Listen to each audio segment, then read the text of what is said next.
everybody? Lee Roth coming back at you from the Las Vegas Mobile Tech Expo.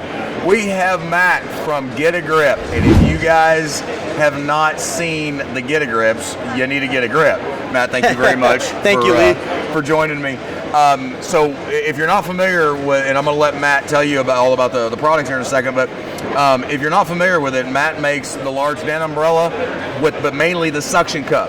This thing, here's one of the suction cups right here. This thing will pull a freight train around the block, I swear. Tell them about the products, Matt. Yeah, so I'm Matt Armijo with Git-A-Grip, and what I've designed there is an 80-inch umbrella. They're custom made for the techs that work outdoors. It's a super-sized golf umbrella. It's one of a kind, and it's complemented with a 6-inch suction cup. And like Lee was mentioning, these cups, the rubber on them are a little bit different. They're better than your typical wood suction cup. The rubber on them is a very soft, gummy, molded well rubber. So it really adheres to and contours around edges and curves really well, and they stay moist. I get a lot of compliments and a lot of feedback.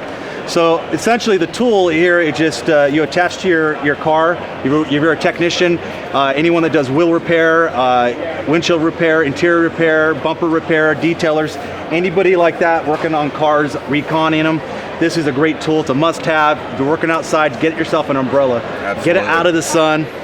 This thing is fantastic. It's quick. There's no setup time. You get it on the car. It's fully adjustable. And the great thing about the tool, you don't have to use just my umbrella. You could use it for other applications. This is and you could use it for your camera, a fan. You can hold your light board with it, and so on.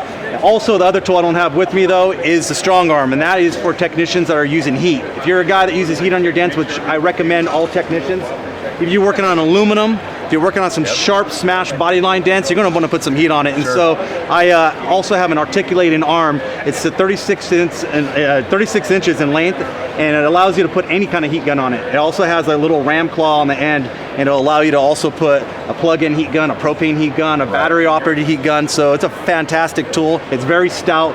I make these products myself. Each and every one of these, so I make them as strong as I can. I always imagine I'm giving this to a guy that's going to be really tough on his tools. So when I make something like that, I'm always like, I even use an aluminum base. So that's what I make. You can find my stuff at getagripnow.com. So speaking of how strong they are, tell them what you told me when I saw you the other day at Vince's about how the dent got in the side of your truck.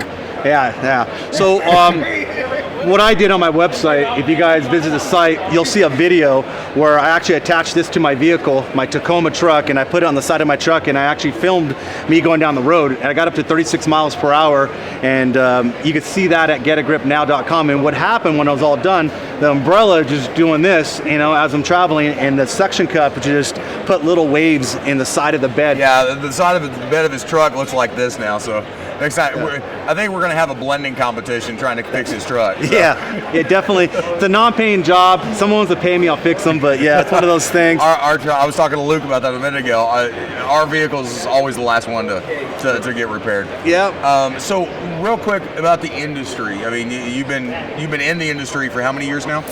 Coming up on 16 years. Right. And so a lot's changed. Exactly. You've seen the changes in the recent past in the history, in the changes in the industry. What do you feel about so different today than even just 2 or 3 years ago, let alone 15 years ago? All right. Well, I noticed the real big difference right now in the industry is education. It's been a big boom. There's a lot more seminars. There's a lot more YouTube. There's, your social media. Sure. There's so much information now that's out there, and you could just absorb it all. I watch and listen to all the podcasts out there. I'm active in all of them. I'm always willing to learn. And in my opinion, Lee, the personality trait that do the best in learning PDR and doing really good at PDR is the people that are open-minded, always willing to learn. Sure. They never are like, oh no, I know everything. Yeah. What am I going to learn doing that? That's not a good attitude. So if you're hungry about doing PDR, there's so much more information out there on all, internet, and then you could go to seminars and learn. You get training with you guys.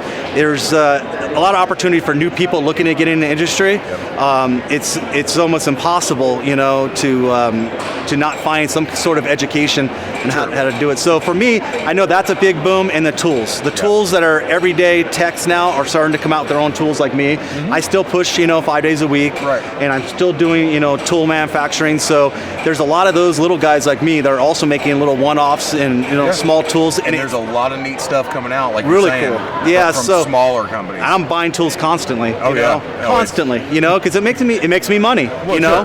Sure. And so, and the cool thing, these tools are getting better. These ratcheting handles, adjustable. I mean, it's just incredible. It is crazy to see, and Tom Price and I were talking earlier about if we had some of the stuff back then, even just 10 years ago that we have today, that it's just like, oh, well, you know me, I can talk about glue for days. But yeah, it would be, it's a game changer as far as the industry, as far as what has come out in the last several years. So, being the experienced technician that you are, and also on the manufacturing side, if there was one piece of advice that you could give to anybody new, it doesn't even have to be a newbie in the industry, just somebody that's up and coming in the industry, or any piece of advice you would want to pass on, what would that be? For me, I think proper training. You know, I know there's a lot of do-it-yourself kind of personalities, but PDR is not easy. I know when you see someone do it, it looks very easy. You know, you kind of, oh, dude, that looks easy. Until you put your hand on a tool and physically try to push a dent out, you're like, whoa, how do you see your tip? Right. So for me, education is number one. Like if you're a new tech, don't think about how much money it's going to cost to get educated, because getting educated right, I can't stress that enough, because it's only you're investing in yourself. And so if you're thinking you could like fumble your way through it, it's not happening. There's the success rate of actually becoming a high level tech, you know, and doing it just by yourself, trying to figure it out, it's almost impossible. Yeah, it's one of the hardest things I ever had to learn. I think I've only met one or two in the industry. Yeah. And that's not to say there's not more out there, but I think I've only met one or two. But how long did it take him to get to where he's at? How much faster could he have gotten there if he got educated right, you know, and trained? Yeah, that would be a big thing. And tools. Tools. Other second thought, real quickly, would be don't be cheap with the tools, because those tools are going to make you money. You're not spending money when they're making you money. Proper tools, good tools. Yeah, and the thing that I also tell guys as well, and I totally agree with you, but the other thing I tell them is, if you have the opportunity to talk to other guys, get their opinion about different tools, because we're all different. Yep. You know, the tool my go-to tool for a specific spot is not necessarily going to be yours, and vice versa. You know, that doesn't make either one of us right or wrong. It's just us. That's what works for you and I. So try different stuff. Look at different avenues. Talk to your buddy that you're working next to. Try something that they've got. But absolutely, you're right. Go with quality. It doesn't matter if you're looking at your umbrella, if you're looking at Dentcraft tools, if you're looking at Ultra tools, if you're Anson Tequila tools, Stanliner.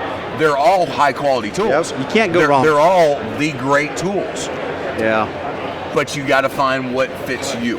Right. You know what? You know, somebody like Mike Toledo always says, I like his quote, buy cheap, buy twice. Yeah. That's true. Yeah, so don't hesitate on, buying the right tools, like you said. Yeah. Absolutely. No, get recommendations. You got to buy the right stuff. Well, Matt, thank you very much for sitting with me for a few minutes. Guys, Matt, what's your booth number? 1919. If y'all are out here right now, Matt's over in 1919 at the Get-A-Grip booth. We're getting close to the end, so it's starting to wrap up here in the next hour or so. But if you're here, go by and see him, and we'll talk to you soon. Thank you. Thank you, Lee.